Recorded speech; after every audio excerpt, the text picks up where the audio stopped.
you very much, and good afternoon to all of you on a stormy day.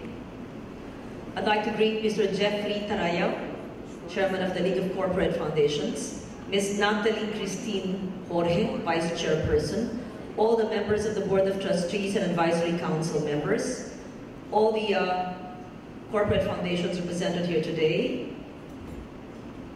I am glad that you had selected a subject matter such as the commitment to build back better and resilience, because I believe this is really at the core of who we are today and of governance, and corporate foundations have a big role to play. I'll go straight to the point. What do I mean? Disaster risk reduction and climate change adaptation do not fall under the exclusive domain of government. While I am the author of many of the environmental laws, which I hope you know about and which I hope you help implement, it is not the domain of government alone where we should exercise or implement disaster risk reduction and resilience. It is a shared responsibility of government, communities, businesses, corporations, individuals. How much lives and properties we save is ultimately defined by the amount of meaningful effort and resources we put into building resilience in business and communities. Disaster resilience and disaster risk reduction are not new. I've been advocating this for more than 10 years now. We cannot be perpetually on a steep, non-progressing learning curve. The destruction we see after each disaster, and there's more than 20 typhoons a year already because of climate change. It leaves us no recourse but to act faster, smarter, quicker. Disaster resilience is not about relief, rehabilitation, reconstruction, the sardinas at bigas mentality alone. The World Bank reports that the Philippines is the third most vulnerable country to extreme weather events and sea level rise. A 2010 report by the United Nations Office for Disaster Risk Reduction, or the ISDR, which I hope you're also familiar with, suggests that economic losses from disasters have increased 18-fold since the 1970s. In fact, I invite you to read the UNISDR's 2013 GAR, or the Global Assessment Report, which they come out with every year, which I hope they would provide all Filipino companies and foundations. And it's entitled From Shared Risk to Shared Value, the Business Case for DRR. That report ranked the Philippines first in terms of economic losses due to disasters. It was estimated that we stand to lose more than 10% of our gross fixed capital formation, which is the combined annual capital investment of both the public and the private sectors, to earthquakes, while more than 1% of GFCF will be lost due to typhoons, and that's the goal. That same report warned that the Philippines can suffer losses of up to $9 billion if a strong earthquake were to occur. Amid the realities we see today and the dim projections by experts, we simply cannot afford to be complacent. We need to prevent natural hazards from turning into disasters. Because hazards don't really kill. It is when we are unprepared or when apathetic and complacent that it turns to a tragedy and therefore becomes a disaster.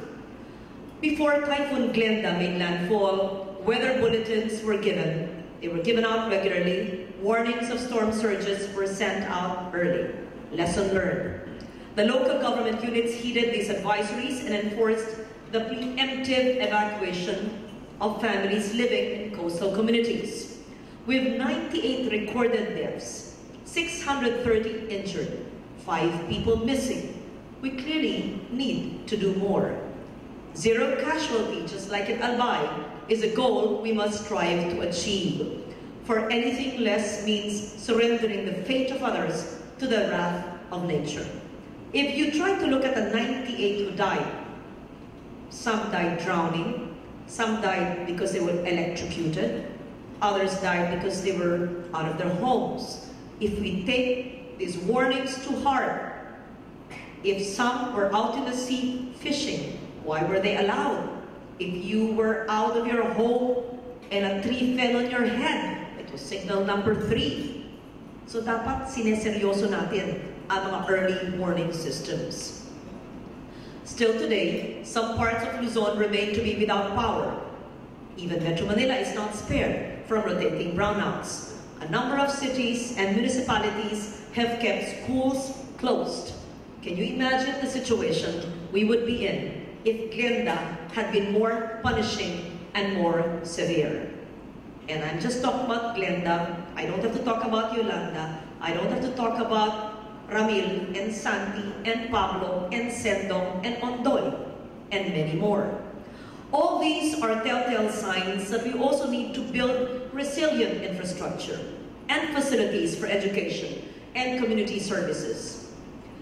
A 2004, actually a 10-year-old study called the Mamayer Study, the Metro Manila Earthquake Impact Reduction Study, conducted by JICA, revealed that a 7.2 magnitude quake in Metro Manila could cause a destruction of 40% of residential buildings, damage 35% of all public buildings, kill 34,000 people, injure at least 114,000 people, and the ensuing fires could also result in 18,000 additional fatalities, and that's in Metro Manila.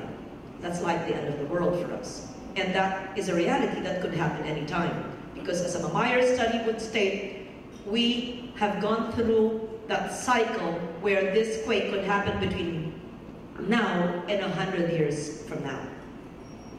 Super Typhoon Yolanda, one of the strongest typhoons to hit land in modern history, caused damage and losses estimated at more than 500 billion pesos. Meanwhile, losses due to typhoons Ondoy and Pepeng in 2009 were equivalent to 2.7% of our GDP. Imagine, sa iilang oras ng ulan ng 2009, ang lahat ng ating pinagtrabahuhan at lahat ng ating pinag-ipunan ay halos 3% ay nawala mula sa ating combined GDP. And soon after that, Habagat, which were just incessant rains in 2010, or was it 2011, impacted 0.8% of our GDP.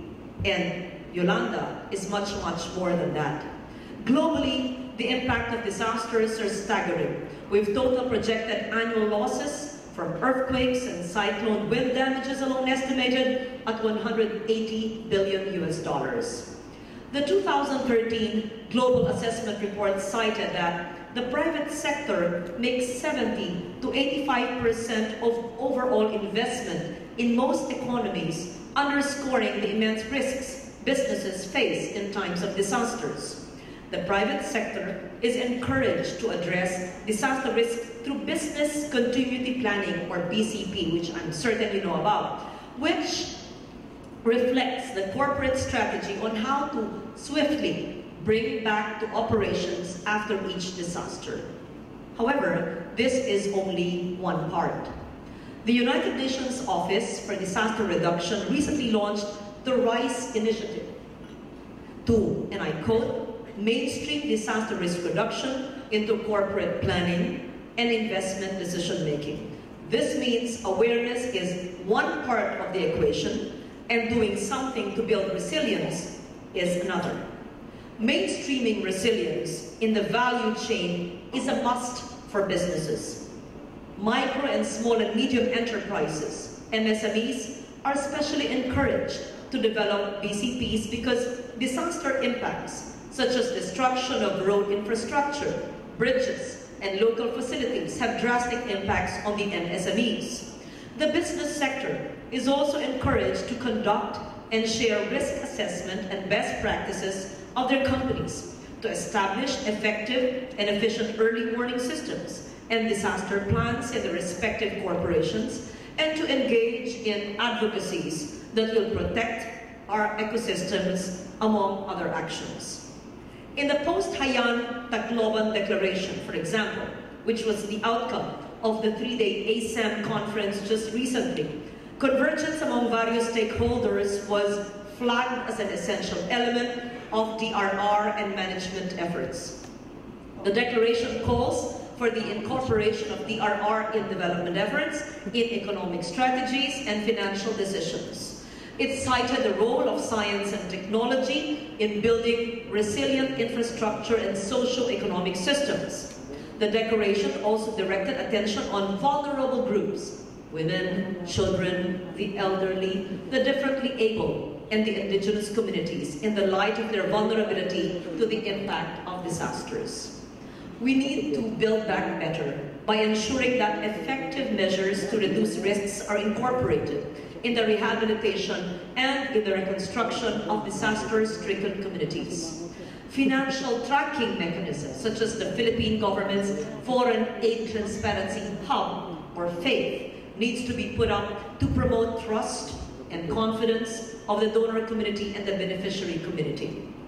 Cooperation between the public and the private sectors is likewise stressed, as the business community is called on to exercise responsibility and contribute to the overall disaster risk reduction and management system. An ADB study on the economics of climate change revealed that the Philippines stands to lose 6% of its GDP annually by 2100 if it disregards climate change risks. But if it invests 0.5% of its GDP by 2020 in climate change adaptation, it can avert losses of up to 4% of its GDP by 2100. Clearly, a short-term investment with a long-term eightfold gain. Moreover, the World Bank estimates that for every dollar invested in disaster risk reduction and prevention, at least $7 is saved from response.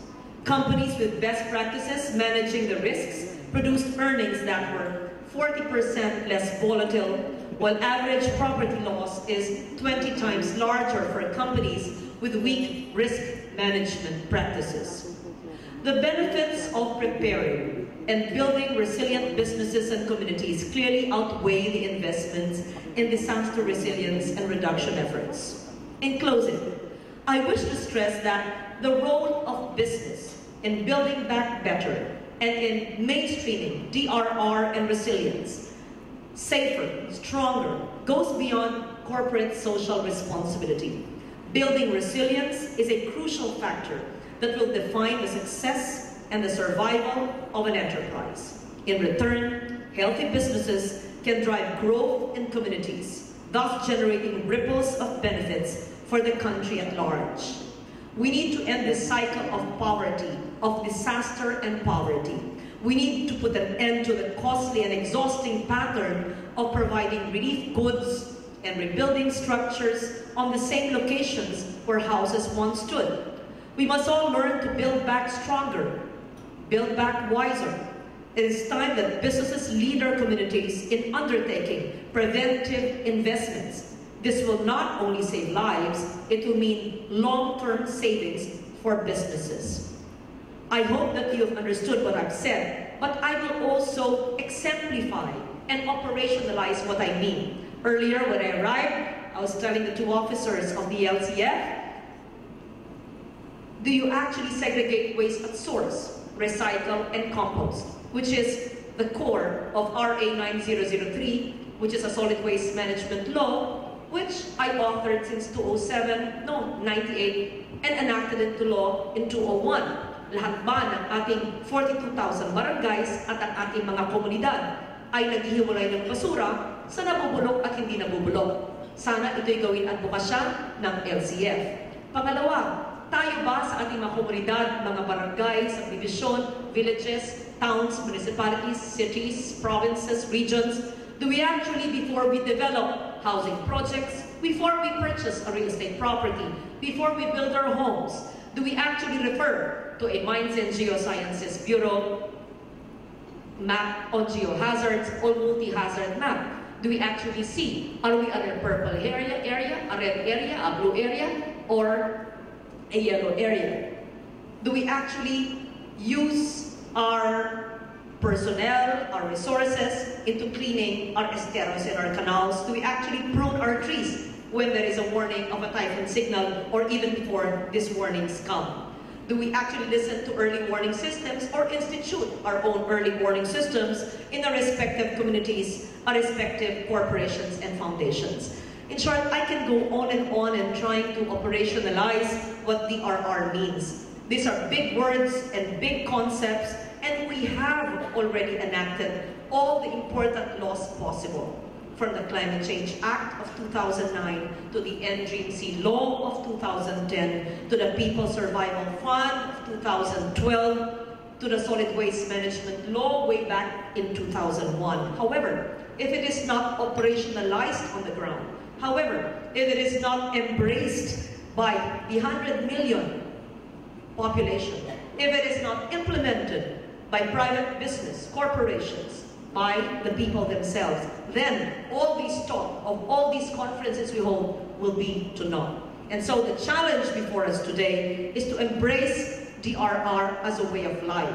The challenge for us today is to realize that we, being a vulnerable nation, must be prepared all the time and make sure that just as we brush our teeth when we wake up, and just as we go to Mass every Sunday, or do the basic things as a way of life, we should know the importance of disaster risk reduction. Because remember, it should not be considered as a loss. We should not consider it as something that we lose, but rather as an investment to save lives and livelihoods in the future. Thank you very much, and good afternoon to all of you.